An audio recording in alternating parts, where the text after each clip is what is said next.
comme un bébé. Comme un bébé reste assis sur ses pieds. J'étais très, très, très, très émotive. Et quand il m'a dit, toi aussi, tu peux. Toi aussi, tu peux. Et pendant que j'étais sur ses pieds, tous les passants, tous ceux qui passaient, qui nous regardaient, ils leur disaient, tu connais cette dame? Tu connais cette dame? Elle a 6 enfants en bas âge. Elle a 6 enfants en bas âge. Et elle excelle dans cette affaire. Tu la connais? Tu la connais? Je me rappellerai toujours. Et ce qui m'a marqué, il m'a dit, ne regarde pas à ta situation. Tu peux. Et la personne qui me l'avait présenté, bien sûr, c'était notre directeur Philippe de Cotigny. À l'époque, c'est lui qui lui avait raconté mon histoire. Et on était ensemble ce jour-là. Vraiment, je m'en rappellerai toujours. Il m'a dit, vas-y, tu peux. Et surtout, pour ces 6 enfants que tu as, ces 6 merveilleux enfants que tu as, n'abandonne pas, n'abandonne pas. Parce que tu peux. Ne regarde pas ta situation. Toi aussi, tu peux. Et ça m'est resté. Toi Wow. aussi, tu peux. À l'époque, moi qui pensais que je venais de démarrer l'activité. Vous connaissez mon histoire. 5 semaines, j'étais Oh. manager. C'était très rapide. Et moi qui pensais qui me regardait vraiment d'une image plus ou moins négative, il m'a redonné de l'espoir. Il m'a redonné, avec tout l'amour dans ses yeux. C'est-à-dire, tu le sentais, il m'a serré dans ses bras, comme sa propre fille, comme son enfant. Il m'a assis sur ses jambes. Ça, c'est une marque que je n'oublierai jamais. Et tous mes enfants ont vu cette photo. Et c'est la raison pour laquelle, quand j'ai été qualifiée diamant, je suis montée sur le podium avec tous ces 6 enfants pour dire merci à Aristide. Parce que Ouais, je lui avais fait une promesse. C'est ça. fantastique, C'est ça. fantastique. Alors, quand je t'entends parler avec beaucoup, beaucoup d'émotions pour ces souvenirs-là. C'est très important. Et je sais aussi, de par la relation que j'ai aussi avec toi, du nombre d'années que j'ai passé avec toi à t'écouter, à écouter les belles histoires que tu nous racontais de ton expérience personnelle avec Rex. Je sais qu'il y a des moments aussi où tu as rencontré Rex dans des moments assez difficiles pour certaines situations où il fallait son intervention, il fallait que des choses bougent dans certains pays où tu étais opérationnel, où tu développais ton activité et qu'il y avait des défis, des difficultés dans ces pays-là où il a fallu que tu montes voir Rex pour avoir son intervention directe. Parce que je voudrais qu'on parle un peu de cet aspect parce que c'est quelque chose qui marque cette entreprise Forever, c'est-à-dire la proximité qu'avait ce fondateur avec les partenaires. Comment est-ce que c'était une véritable relation de famille? Comment est-ce qu'il pouvait interagir avec nous pour intervenir de façon spontanée pour résoudre des problèmes? Est-ce qu'aujourd'hui, tu peux nous parler un peu de certaines de ces expériences, au moins une que tu as eue avec Rex? Comme ça, pour montrer un peu à tous nos partenaires qui sont connectés ce matin, leur faire comprendre que Forever, ce n'est pas une compagnie où on vient, on est comme des employés, on fait ce qu'on fait et puis on part, mais c'est vraiment une compagnie, une entreprise qui est en lien avec nous, qui vit avec nous, parce que c'est vraiment une entreprise de famille où ce que ce fondateur a fait marque aujourd'hui littéralement ce que nous sommes en train de vivre. Voilà, c'est par rapport à ça que je te demande cela. On peut Oui, écouter là-dessus. merci. Merci, Omar. C'est vrai que ça a été un moment effectivement mémorable parce que mon élan vraiment de vision des bâtisseurs ne date pas d'aujourd'hui. C'est vrai qu'à l'époque, dès l'instant où j'ai démarré l'activité, je me suis rendu dans mon pays la même année au Burkina Faso. Et du Burkina, je suis allé au Niger. Le Niger, c'est mon pays natal. C'est là où je suis né. Et j'ai de la grande famille au Niger. Alors, qu'est-ce qui s'est passé? Alors, au Niger, à l'époque, nous avions fonctionné rapidement. Au Burkina, nous avons eu le siège. Mais au Niger, cela a pris des années.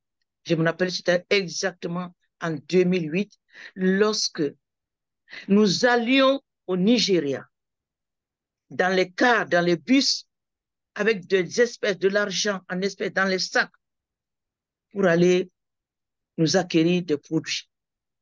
Et c'était les produits de toute l'équipe. C'est-à-dire, on allait à tour de rôle. Et cette fois-ci, c'était cette personne, un magistrat, une magistrate, manager adjoint à l'époque, Madame Assorba. Madame Assorba. Madame Hmm. Assorba. Elle partait en équipe au Nigeria pour acheter les produits. Elles ont été attaquées. Elles étaient au nombre de 4. Dans le taxi où elles étaient, elles ont été attaquées. Il fallait qu'elles remettent l'argent au braqueur.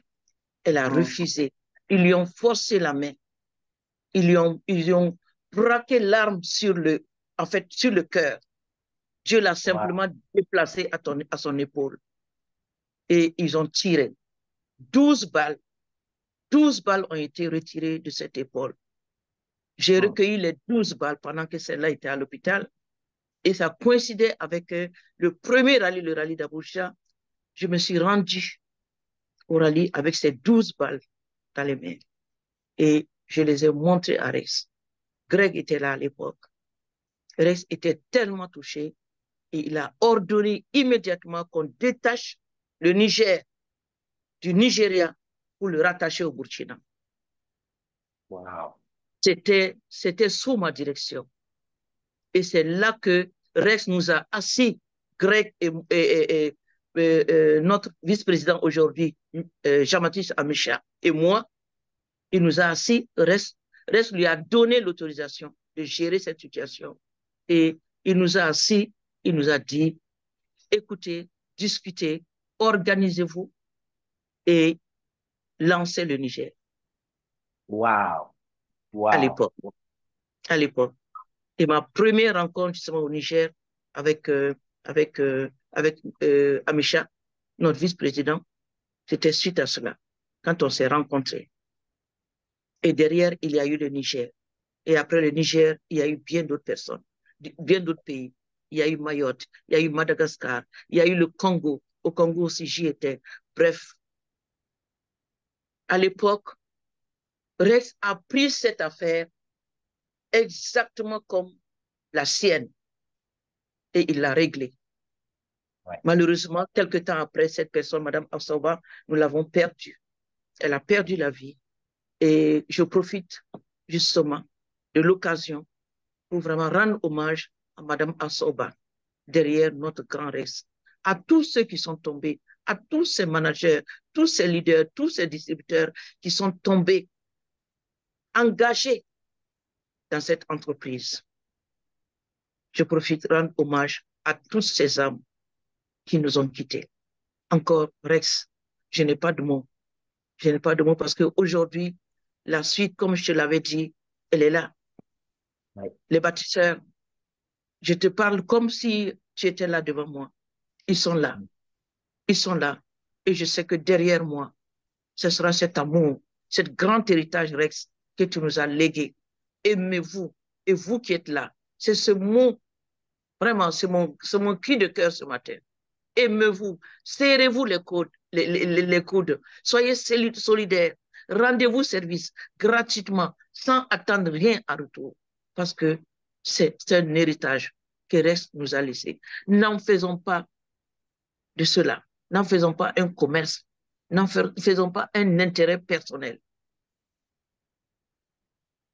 Voilà le message que j'avais à passer. Je Merci à reçois toi, beaucoup Marie. d'émotions. Merci. Merci. Merci énormément à toi. Merci, Reste. Et comme Merci, le Reste. dit la missive, euh, un mot suffit au sage pour tout comprendre. Je vous disais ce matin que cette matinale, elle est assez spéciale. C'est une matinale qui va pas être longue, qui va être courte, parce que je voudrais que nous restions avec cette image de ce monsieur extraordinaire. C'est l'une de ses toutes dernières photos avant qu'il ne nous quitte. J'ai eu la C'est chance ça. d'avoir ce message. Je vais peut-être vous mettre cette vidéo dans les différents groupes pour que vous puissiez la garder comme souvenir. Et j'avais oublié de lancer même l'enregistrement. Je crois que maman Flo l'a fait. J'étais tellement pris dans les émotions que je me suis pas rendu compte que j'avais pas lancé l'enregistrement. Je vais encourager tout un chacun sur ces derniers mots de mamie à noter qu'il est important que nous gardions cela. Et vous voyez dans la Et, vidéo, la- excuse-moi, juste, Omar, excuse-moi, juste, j'ai oublié quelque chose de très important. Et c'est sur oui, ce jour-là, sur ce podium à Abuja, il a lancé ce message aux Africains.